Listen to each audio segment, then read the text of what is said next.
ಇದು ಗಂಧದ ಗುಡಿ ಜನತಾ ಮೀಡಿಯಾ. ಜಾನಪದ, ರೈತರು, ಜನಪರ ಕಾಳಜಿ ಹೊತ್ತಿರುವ ಏಕೈಕ ಮಾಧ್ಯಮ. ಸಬ್ಸ್ಕ್ರೈಬ್ ಮಾಡಿ, ಪ್ರೋತ್ಸಾಹಿಸಿ. ನಮಸ್ಕಾರ ರೈತ ಬಾಂಧವರಿಗೆ. ಸೊ ಈಗ ವ್ಯವಸಾಯದ ಬಗ್ಗೆ, ಮರಗಿಡಗಳ ಬಗ್ಗೆ, ನನ್ನ ಜಮೀನಿನ ಬಗ್ಗೆ ತಮಗೆಲ್ಲರೂ ಸಮಗ್ರವಾಗಿ ನನ್ನ ತಿಳಿದ ಮಟ್ಟಿಗೆ ತಿಳಿಸ್ಕೊಟ್ಟಿದ್ದೀನಿ. ನಾವು ವ್ಯವಸಾಯ ಒಂದೇ ಮೂಲ ಕಸುಬಾಗಿ ಹೋದರೆ ತಪ್ಪಾಗುತ್ತೆ. ಈ ವ್ಯವಸಾಯದ ಜೊತೆಗೆ ಉಪಕಸುಬುಗಳನ್ನು ನಾವು ತುಂಬ ನಂಬ್ಕೋಬೇಕಾಗುತ್ತೆ. ಹಾಲು ಉತ್ಪಾದನೆ ಮತ್ತು ಕುರಿ ಮೇಕೆ ಸಾಕಾಣಿಕೆ, ಮೊಲ ಸಾಕಾಣಿಕೆ, ಮೀನು ಸಾಕಾಣಿಕೆ, ಈ ಪದ್ಧತಿನಲ್ಲಿ ಹೋಗಬೇಕು. ಆಗ ಹೋದಾಗ ಏನಾಗುತ್ತೆ, ಈಗ ಇದು ATM ಇದ್ದಂಗೆ, ಕುರಿ ಮೇಕೆಗಳು ATM ಇದ್ದಂಗೆ. ನಮ್ಗೆ ಕಷ್ಟ ಬಂದಾಗ ತಕ್ಷಣ ಹೋಗಿ ಮಾರ್ಕೆಟಿಗೆ ಬಿಸಾಡ್ಬಿಟ್ಟು ಆಗ ದುಡ್ಡು ಡ್ರಾ ಮಾಡ್ಕೋಬೋದು. ಅದೇ ಥರ ಆ ದೃಷ್ಟಿಯಿಂದ ನಾವೇನು ಮಾಡಿದ್ವಿ, ಮೇಕೆ ಸಾಕಾಣಿಕೆ, ಕುರಿ ಸಾಕಾಣಿಕೆನ ಮಾಡ್ಕೊಂಡಿದ್ದೀವಿ ಸರ್. ಈ ಕುರಿ ಸಾಕಾಣಿಕೆನಲ್ಲಿ ನಾವು ವರ್ಷಕ್ಕೊಂದ್ಸರಿ ಏನು ಮಾಡ್ತೀವಿ, ಒಂದು 10-12 ಸಾಕ್ತೀವಿ, ಟಗರು ಮರಿಗಳನ್ನೇ ಸಾಕ್ತೀವಿ. ಈ ಬಕ್ರೀದ್ ಟೈಮಲ್ಲಿ ನಾವೇನು ಮಾಡ್ತೀವಿ, ಸೊ ನಾವು ಮಾರಾಟ ಮಾಡ್ತೀವಿ. ಒಂದು 2 ಲಕ್ಷ 3 ಲಕ್ಷ ಈ ಥರ ಒಂದು 10-12 ಇದನ್ನು ಮಾರಾಟ ಮಾಡ್ಕೊಂಡು ಇದು ಮಾಡ್ತೀವಿ ಸರ್. ಈ ಕುರಿ ಸಾಕಾಣಿಕೆಯಿಂದ ಅದೊಂದು ನಮಗೆ ಒಂದು ಮೇನ್ ಸೋರ್ಸಸ್ ಆಗುತ್ತೆ.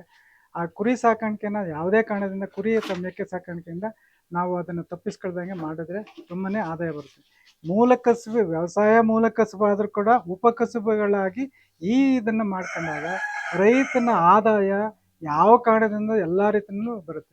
ಆಮೇಲೆ ರೈತನಿಗೆ ಏನು ಮಾಡಬೇಕು ಮೂಲತಃ ನಾವೇನು ಮಾಡಬೇಕು, ನಮ್ಮ ಉದ್ದೇಶ ಏನಿರಬೇಕು ಅಂದರೆ 10 ರೂಪಾಯಿ ಬರಲಿ, 16 ಕಡೆಯಿಂದ 10 ರೂಪಾಯಿ ಆದಾಯ ಬರೋ ರೀತಿಯಲ್ಲಿ ನಾವು ಬೇಸಿಕ್ ಪ್ಲ್ಯಾನ್ ಮಾಡ್ಕೋಬೇಕು. ಆ ಪ್ಲ್ಯಾನ್ನಲ್ಲಿ ಕುರಿ ಸಾಕಾಣಿಕೆ, ಮೊಲ ಸಾಕಾಣಿಕೆ, ಹಸು ಸಾಕಾಣಿಕೆ, ಹಾಲು ಉತ್ಪಾದನೆ, ಮೊಲ ಸಾಕಾಣಿಕೆ, ಮೀನು ಸಾಕಾಣಿಕೆ ಇಂಥವನ್ನೆಲ್ಲ ಮಾಡ್ಕೊಂಡಾಗ ರೈತನ ಒಬ್ಬ ಇಂಜಿನಿಯರ್, ಡಾಕ್ಟ್ರು, ಮತ್ತೊಬ್ಬ ಇದು ರಾಜಕೀಯದ ಧುರಂಡರಿಗಿಂತಲೂ ನೆಮ್ಮದಿಯಾದ ಉನ್ನತವಾದ ಜೀವನ ಮಾಡ್ಬೋದು ಅಂತ ನನ್ನ ಅನುಭವದಲ್ಲಿ ಮಾತಾಡ್ತಾ ಇದ್ದೀನಿ ಸರ್. ಅದರಿಂದ ಈ ಕುರಿ ಸಾಕಾಣಿಕೆ ಇವೆಲ್ಲ ನಾವು ವರ್ಷಕ್ಕೊಮ್ಮೆ ತರ್ತೀವಿ, ಮತ್ತು ಬಕ್ರೀದ್ ಟೈಮಲ್ಲಿ ಇವೆಲ್ಲ ಮಾರಾಟ ಮಾಡ್ತೀವಿ ಸರ್. ಹಾಂ, ಎಲ್ಲ ಮೇವು ಇಲ್ಲೇ ಕೂಡಾಕೆ ಮೇಕೆ ಏನಿಲ್ಲ, ಅವೆಲ್ಲ ತಪ್ಪು ತಿಳುವಳಿಕೆ ಸರ್. ಏನು ತಪ್ಪು ತಿಳುವಳಿಕೆ. ನೋಡ್ಕೋಬೇಕು.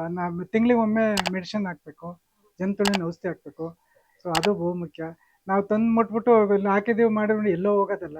ಪ್ರತಿ ದಿವಸ ಈಗ ನಮ್ಮಲ್ಲಿ ಒಬ್ರು ಆಳಪ್ಪ ಕೊಡ್ರು ಅಂತ ಇದ್ರು. ಅವ್ರೊಂದು ಮಾತು ಹೇಳಿದರು, ಲೇ ಮಗ, ಸೊ ನೋಡಿ, ಸೈಕಲ್ನ ಬೇರೆಯವ್ರಿಗೆ ಯಾರೂ ಕೊಡಬಾರ್ದು. ಒಂದು ಡೈಲಿ ನಮ್ಮ ಹೆಂಡತಿ ಮೈ ಮೇಲೆ ಒಂದು ಏಟು ಹೊಡಿಬೇಕಲ್ಲ ಮಗ ಅಂದರೆ ನಮಗಾಗೋ ಚಿಕ್ಕ ವಯಸ್ಸು ನಮಗೇನು ಕೀ ಅಂತ ಕಿಸ್ಕೊಟ್ಟ. ಬಟ್ ಈಗ ಒಂದು ಅನುಭವ ಬಂದಿದೆ. ಪ್ರತಿಯೊಂದು ನಾವೇನೇ ವ್ಯವಸಾಯದಲ್ಲಿ ಏನೇ ಮಾಡೋಕ್ಕೆ ಹೋದ್ರಿಂದ ಪ್ರತಿಯೊಂದು ಕ್ಷಣನೂ ಕೂಡ ನಾವು ಅದ್ರ ಕಡೆ ಗಮನ ಹರಿಸ್ಬೇಕು, ಕಾನ್ಸಂಟ್ರೇಷನ್ ಮಾಡಬೇಕು. ಕುರಿ ತಂದಿದ್ದೀವಿ, ಬಿಟ್ಟಿದ್ದೀವಿ, ಕೊಟ್ಕೆಲ್ ಕುಡಿದೀವಿ ಅನ್ನೋದಲ್ಲ. ಅದಕ್ಕೆ ದಿನಕ್ಕೆ 3 ಟೈಮ್ 4 ಟೈಮ್ ಅದು ನೋಡಿ ಮಾಡಿ ಅದರ ಸಮಸ್ಯೆ ಏನಂತ ಬಗೆಹರಿಸ್ಬೇಕು. ಒಂದು.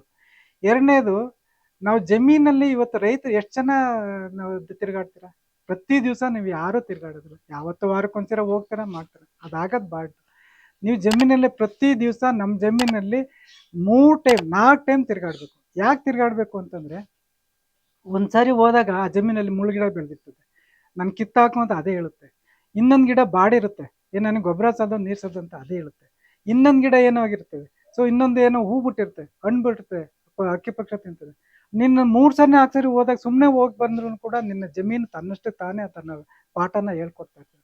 ಆಗ ರೈತನಿಗೆ ಒಂದು ಲೆಸನ್ ಇರುತ್ತೆ. ಆ ಲೆಸನ್ ಪ್ರಕಾರ ನಾವು ಅನಲೈಸ್ ಮಾಡಿ, ನಾವು ಮನಸ್ಸು ಇಲ್ದಲೇ ಇದ್ರೂ ಕೂಡ ಅದು ಬಲವಂತ ಆದರೂ ನಾವು ಮಾಡೋ ಮನಸ್ಸು ಬರುತ್ತೆ. ಅಂದರೆ ಪ್ರತಿಯೊಬ್ಬ ರೈತನೂ ಕೂಡ ಪ್ರತಿ ದಿವಸ ದಿನಕ್ಕೆ 3 ಸಾರಿ 4 ಸಾರಿ ತನ್ನ ಜಮೀನಲ್ಲಿ ತಿರುಗಾಡಬೇಕು. ಅದರ ಅರ್ಥ ತುಂಬ ಇದೆ, ಇನ್ನೂ ತಿಳ್ಕೊಳ್ಳೋದು ತುಂಬ ಇದೆ.